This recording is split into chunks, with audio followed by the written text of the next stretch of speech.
Hi, and welcome to Rest Stops, short features to encourage you toward greater life balance. My name is Tammy, and here's my husband Ralph with today's Rest Stop. Hi, and welcome to the Rest Stop. In my journey toward greater life balance, few things rattled me more than the discovery of how selfish and self-centered I was.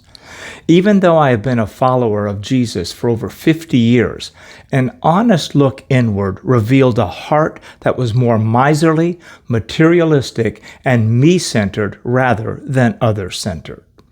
I had to confess that consumption, consumerism, and a hidden craving for more characterized a critical part of my life. Even though my lifestyle, car, home, or financial portfolio wouldn't necessarily indicate wealth by most Western standards, nonetheless, the internal indicators were there. My check engine light was on. I've made some significant changes the past few years. I've read multiple books that have deeply impacted my thinking, resulting in changes in my consumption habits, consumerism mindset, and has motivated and moved me toward a life of greater contentment. Today, I have a much different outlook on money, possessions, and stuff. But there's one area that I still need to grow and mature in, and that's generosity. A dictionary definition of generosity includes readiness or liberality in giving and bountifulness. It's an abundance and plenty mindset. Generosity shows no evidence of a mean spirit or stinginess. It entails goodness, hospitality, kindness, and unselfishness. Sincere or genuine generosity is without pretense or hypocrisy. Genuine generosity is sacrificial. Proverbs 11:24 and 25 says, "There is one who scatters, yet increases more, and there is one who withholds more than is right, but it leads to poverty. The generous soul will be made rich, and he who waters will also be watered himself." Ken Blanchard, author of The Generosity Factor, written in a story format, chronicles the life of Truett Cathy, the founder of Chick-fil-A. He's an amazing example of a man who exemplified generosity throughout his life.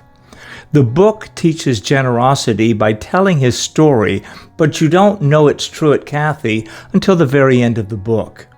Throughout the story, Blanchard masterfully reveals 5 priceless gems for living a life of genuine generosity.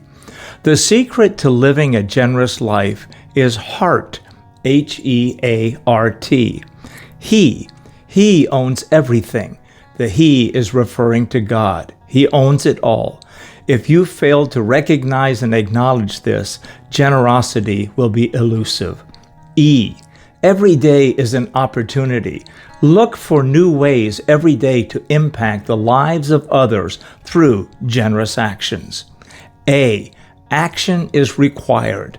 It's one thing to think about helping others. It's another to actually do it. R. Remember your blessings. Not simply material things, but health, family, friends, salvation, God's unconditional love. Remember both the tangible and intangible blessings. And T, thank Him, thank God. It's the only way to remind ourselves we aren't the center of the universe. We aren't self-sufficient at all. A life of gratitude results in generosity. Generosity isn't something carefully calculated. It's not something done for show. If it's genuine, generosity comes from the heart. The motive and mindset for generosity is not work to live, but instead to work and live to give. Generosity is holistic. It's not just about giving money or material possessions. It's about giving of our time, talents, treasure, and touch through relationships. The primary personal example that has changed me the most toward living a life of generosity is my wife, Tammy. Her primary spiritual gifts are hospitality and giving. And although she is highly cost conscious and can make a buck scream and understands the need to live on a budget, if it were up to her, she would be fine if our bank account balances hovered in the double-digit range. God has used her to chisel away at my materialistic mindset to cultivate a generous heart. Of course, the most remarkable and amazing example of generosity ever is found in God Himself. For God so loved the world that He gave His only begotten Son, that whosoever believes in Him should not perish, but have eternal life. Giving, gratitude, and living a life of genuine generosity is one of life's greatest joys.